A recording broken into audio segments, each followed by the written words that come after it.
in your midst. Since 1972, Belgium is the place which gave me the same impression as I was in my native place. Even when I left my native land and was here for the first time in 1972, I never felt I was in a foreign land. And since then, I began to call it my second native land. I meet many people once again after a long gap of 1 year,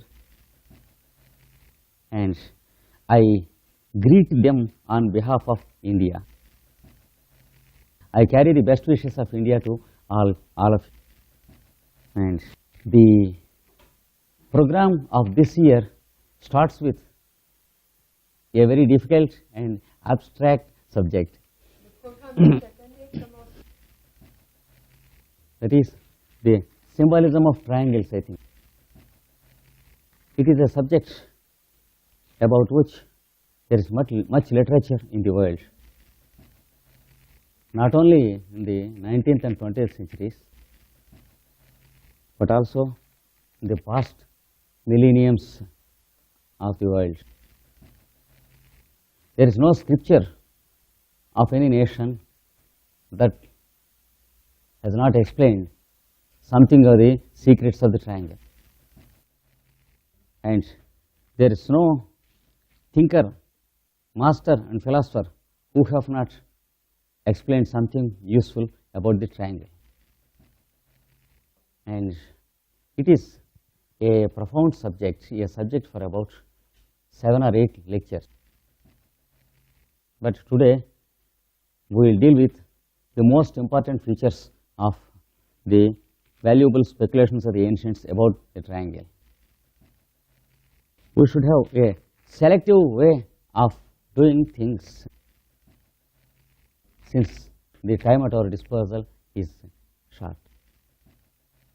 And I try to present the most important aspects of the ancient and modern literature about triangle.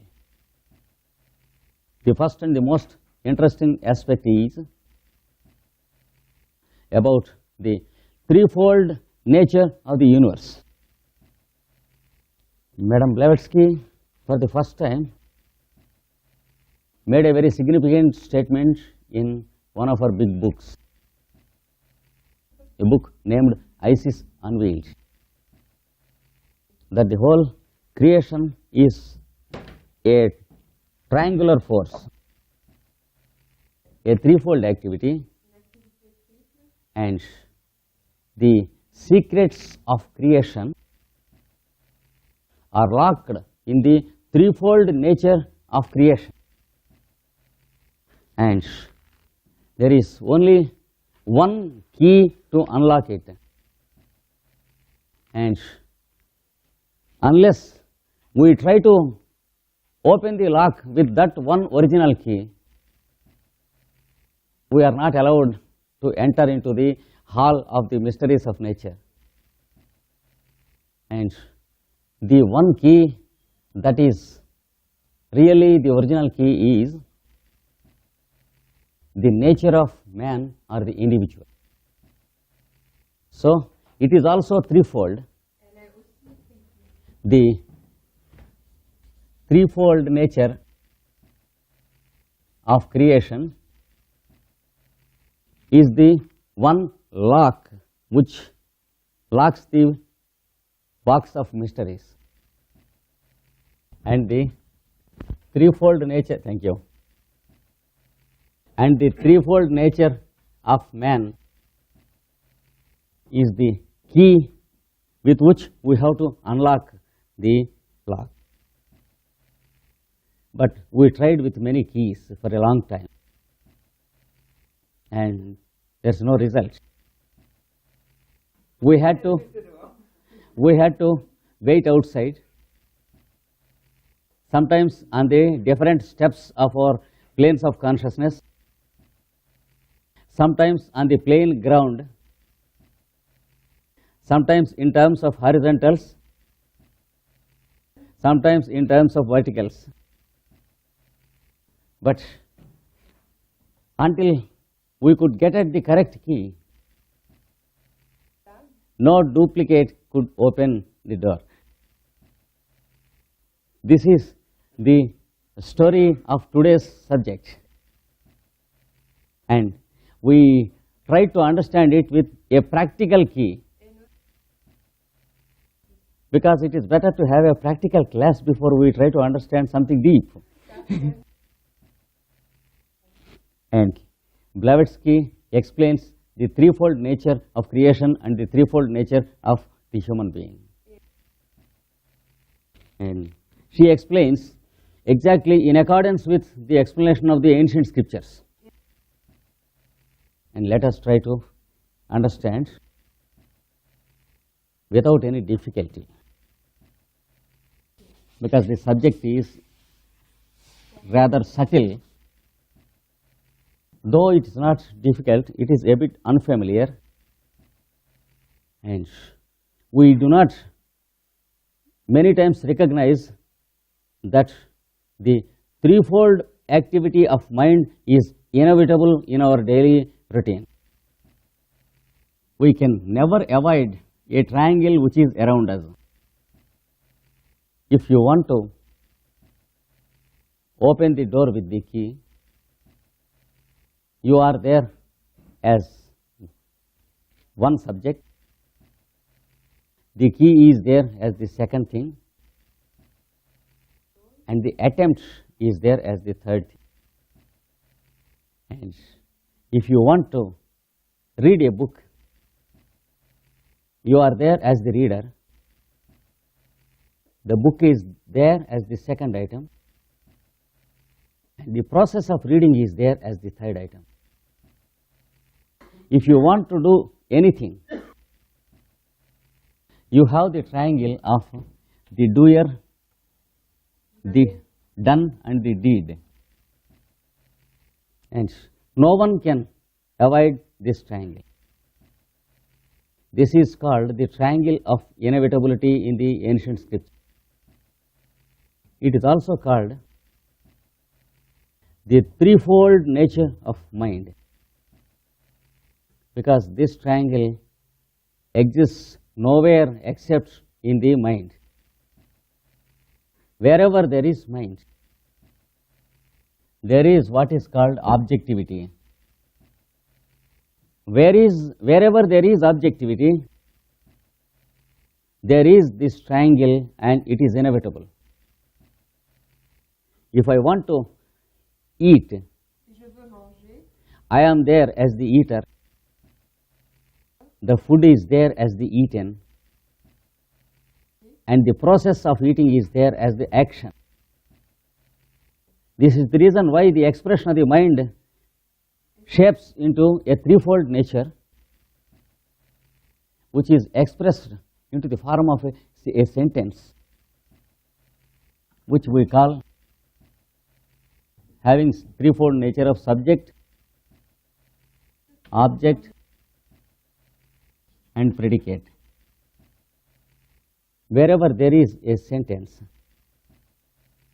that is, wherever there is the import of the mind objectified, there is the triangular activity of subject, predicate, and object.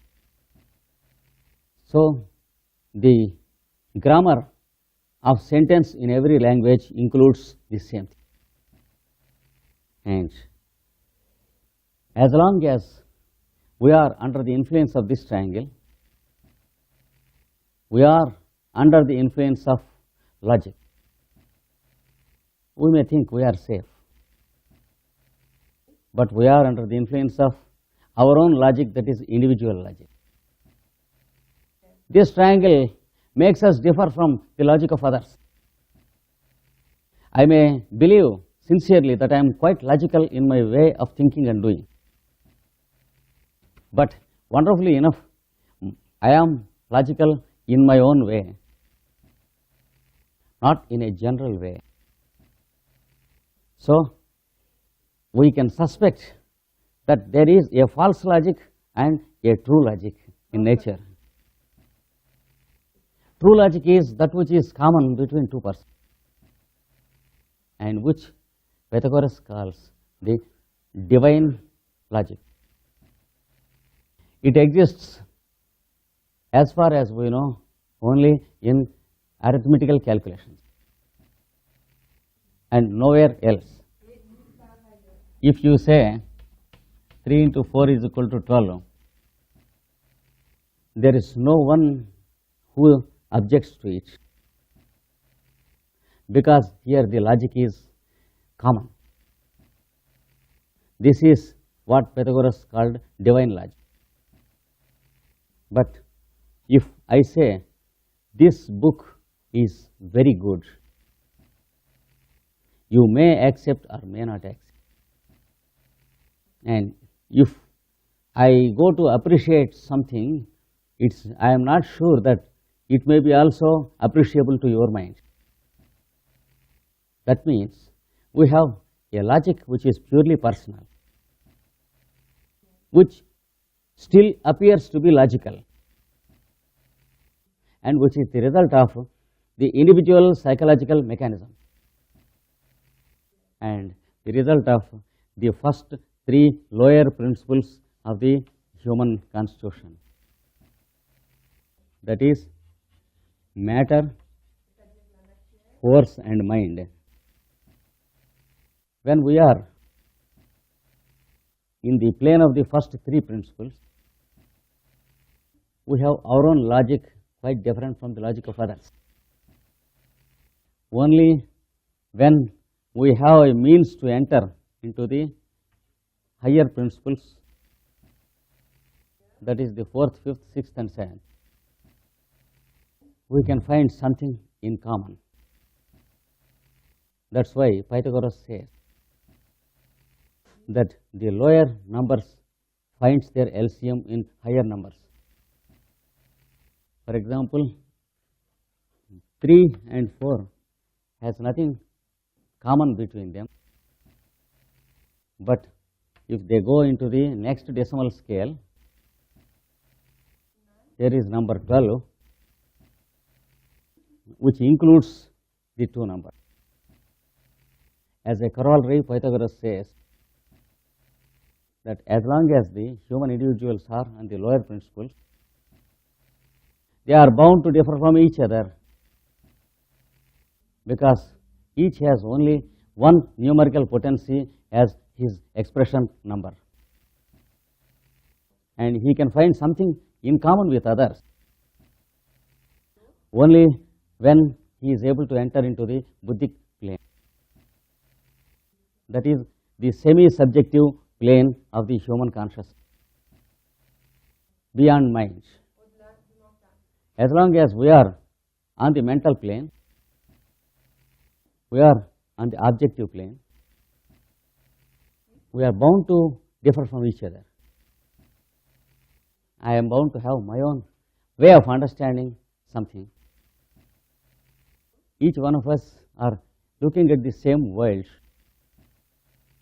same humanity and same civilization, same isms and same ologies, same branches of wisdom and knowledge,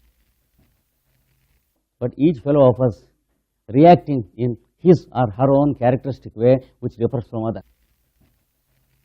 And we find great people who are masters of wisdom,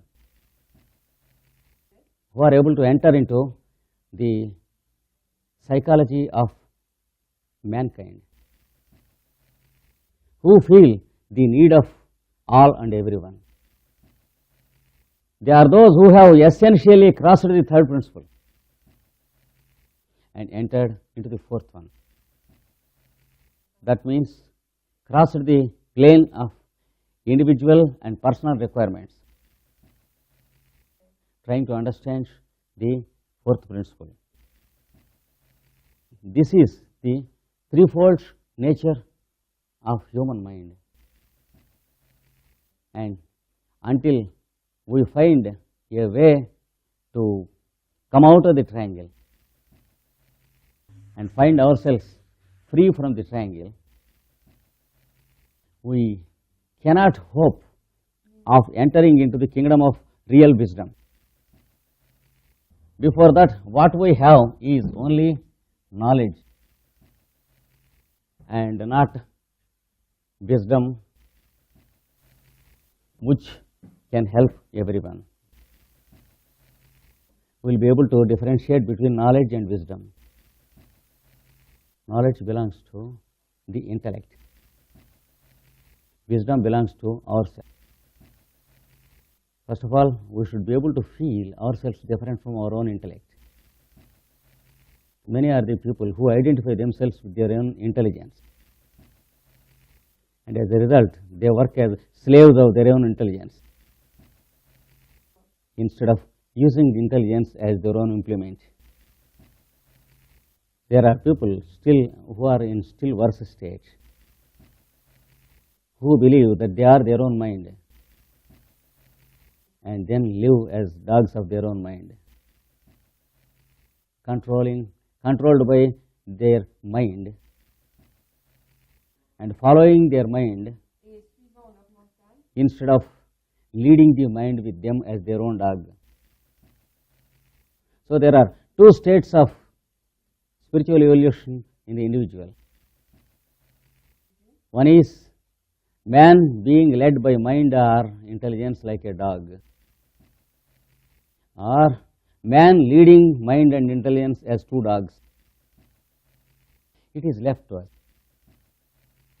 The choice is given to us because the key is given to us.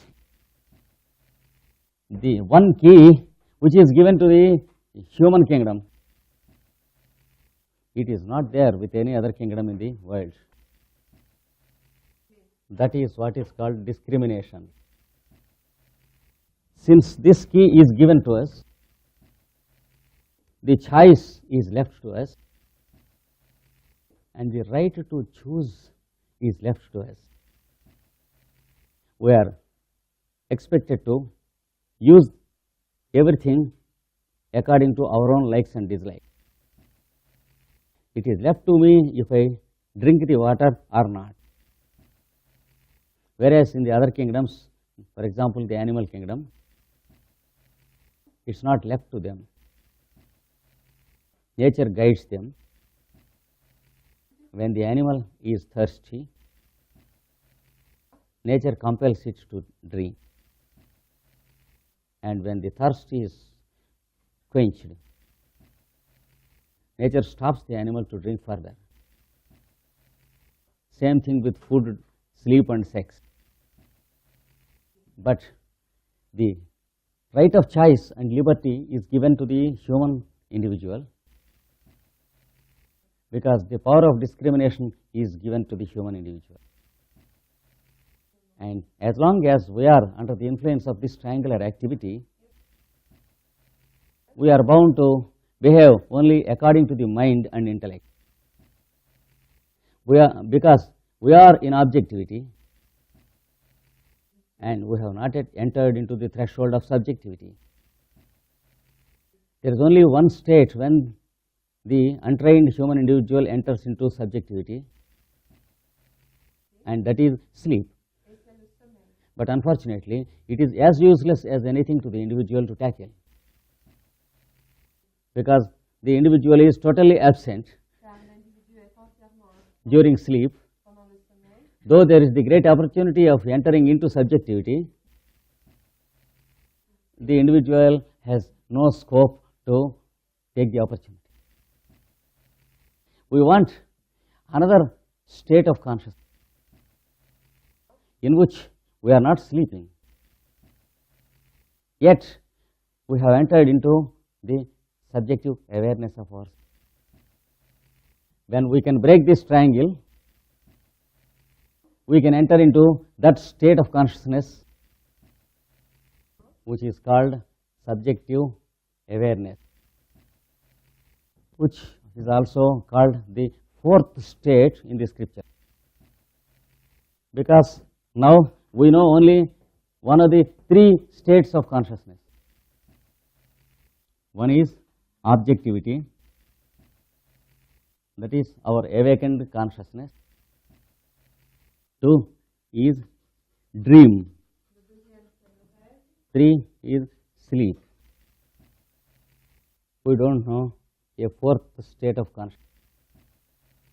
We are either awake into the outer world, or we are dreaming something, or we are in deep sleep. And there is still another chamber into which we have not yet entered. This is what is called subjective awareness, or what I translated in my works as active subjectivity, because we are in passive objectivity, which is otherwise called routine life. In the routine life, we are not responsible for our living. We live because it is inevitable to live. Because we are born and we are growing, we are made to live by nature, and that cannot be called our living. We should be able to live our own life instead of life being lived by us. We want an active state and active voice instead of something, life as something like routine.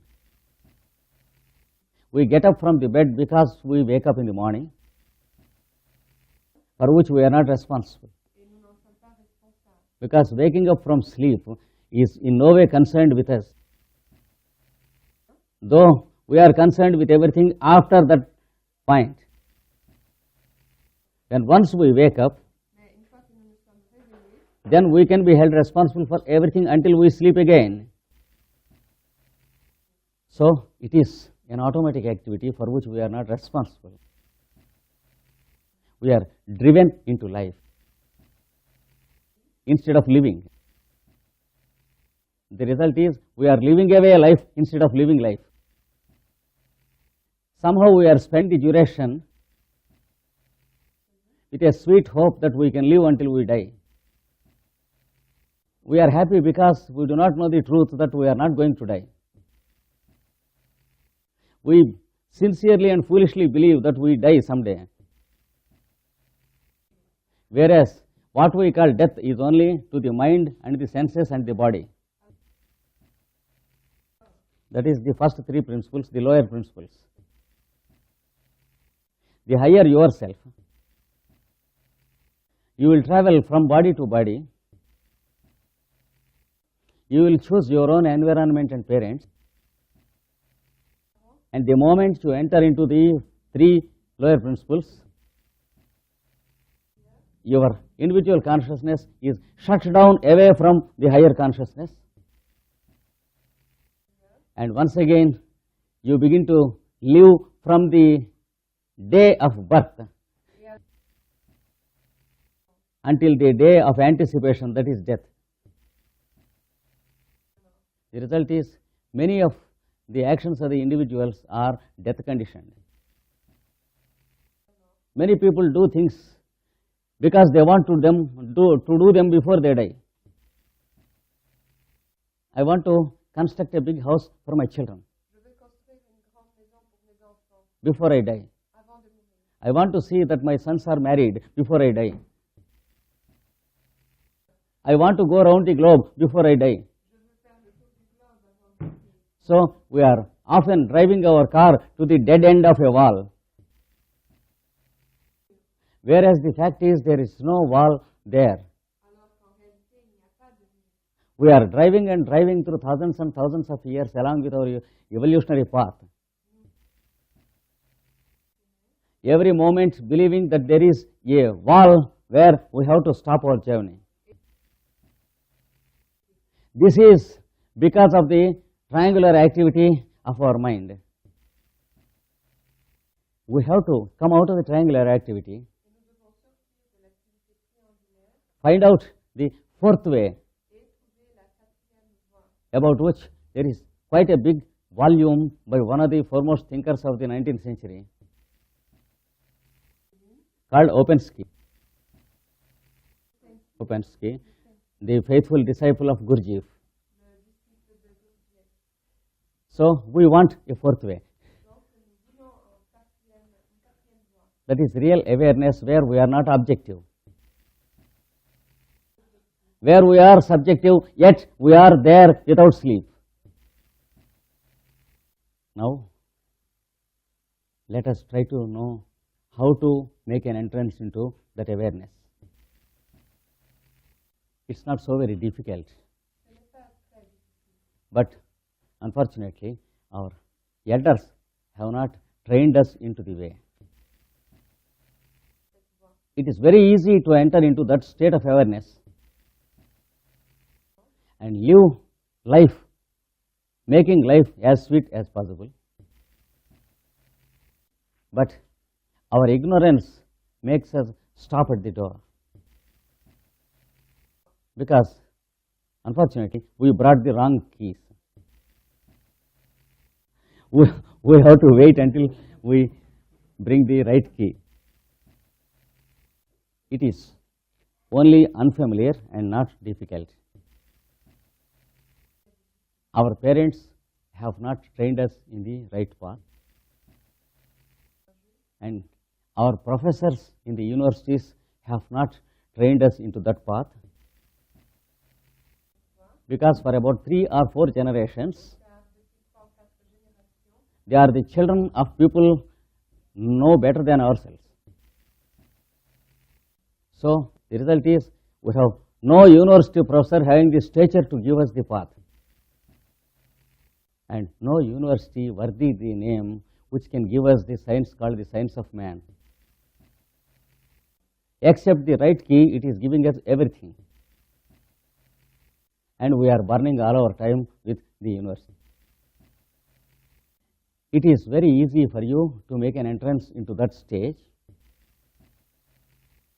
Not only that, you have made the entrance many times in this life itself, and you have enjoyed that awareness in definite terms many times in this life itself. But the only thing is, you do not know that you were in that state, nor your father and mother do not know that they are in this state, nor your professor does know that he is in this state. We will find out when we were like that previously. We will take an example. Do you have the habit of attending musical operas?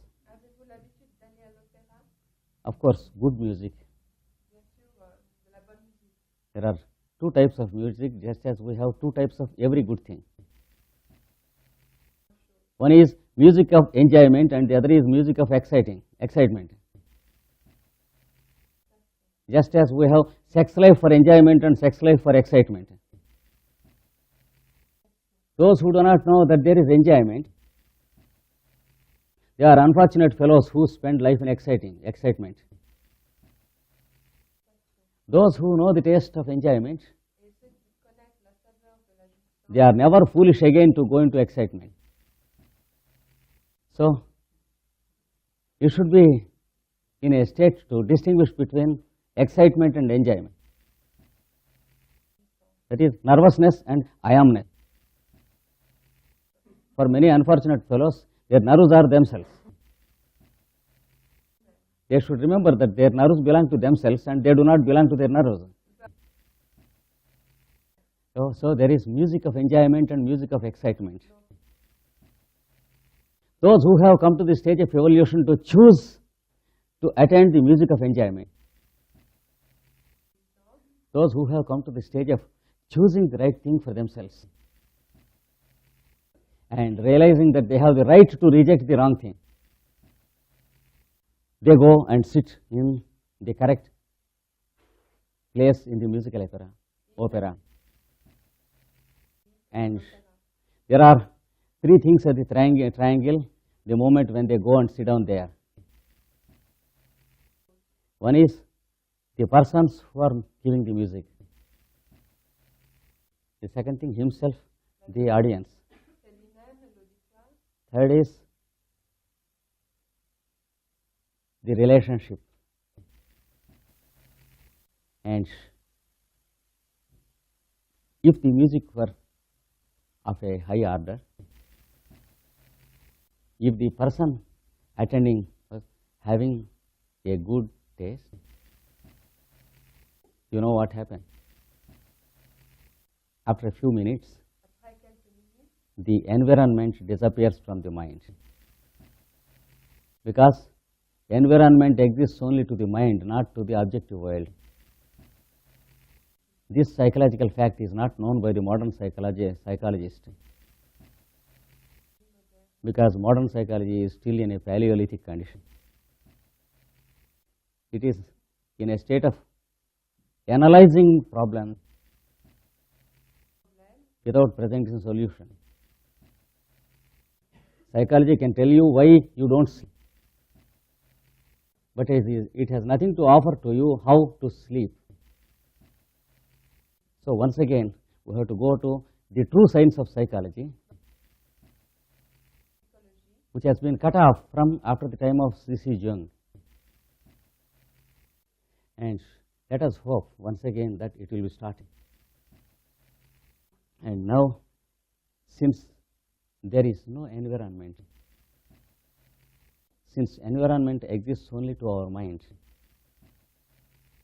since there is nothing like environment outside ourselves, when the mind is shut down to the environment disappears. That is, the people around you do not exist to you.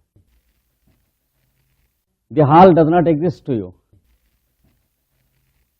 And then you do not exist to you. That is, you have no idea that you are listening to music. Only since then it begins to be music to you. Otherwise, what happens? If you remember for 3 or 4 hours continuously that you are listening to music, do you believe that it is music to you?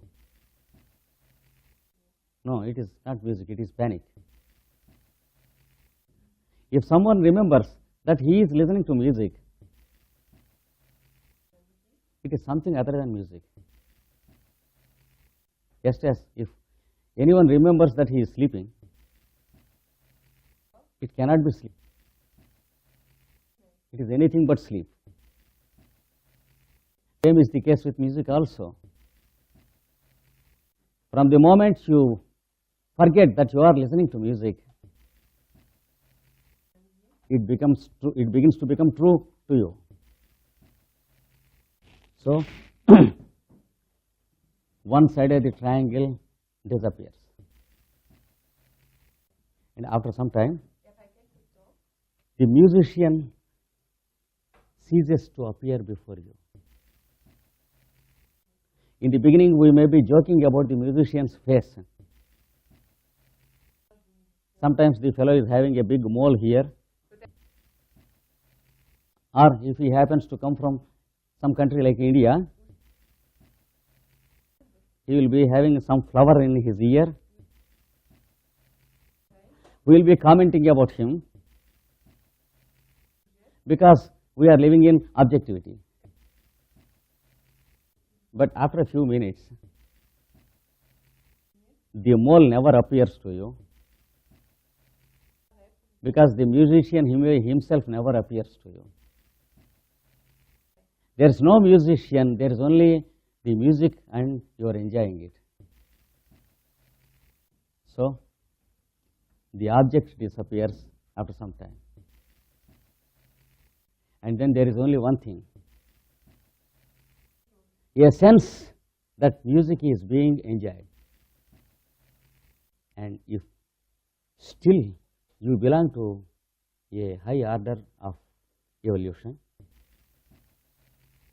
the awareness or the sense that you are enjoying music will also go away. It drops off, and something happens which you do not know, yet you are aware of, and you are sure that you are not sleeping. This is something different from sleep. because you are not sleeping and there is music. To a fellow who is sleeping, there is no music. But here there is music, but you are not there.